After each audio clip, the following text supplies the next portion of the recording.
నిత్యజీవం గాస్పల్ మినిస్ట్రీస్ని వీక్షిస్తున్న ప్రియులకు శుభములు. మనిషి ప్రకృతిలో ప్రతిదానికి భయపడుతున్నాడు. నీరంటే భయం, మెరుపంటే భయం, పిడుగంటే భయం, చివరికి దోమంటే కూడా భయమే. కానీ అన్నిటినీ సృష్టించిన దేవునికి మాత్రం భయపడటం లేదు.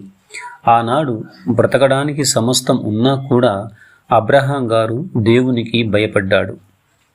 అందుకే ఆయన దీవించబడ్డాడు, ఆశీర్వదించబడ్డాడు, విశ్వాసులకు తండ్రిగా పిలువబడ్డాడు.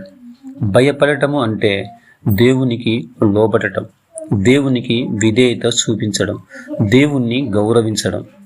ఈ రోజైనా సమస్తాన్ని కలిగించిన దేవుని యొద్దకు వద్దాం.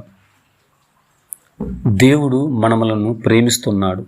దేవుడు మనమలను దీవించాలనుకుంటున్నాడు. దేవుడు మనలను ఆశీర్వదించాలనుకుంటున్నాడు. ఈ వాక్యాన్ని విన్నటువంటి మిమ్మల్ని అందరినీ దేవుడు దీవించునుగాక. ఆమేన్.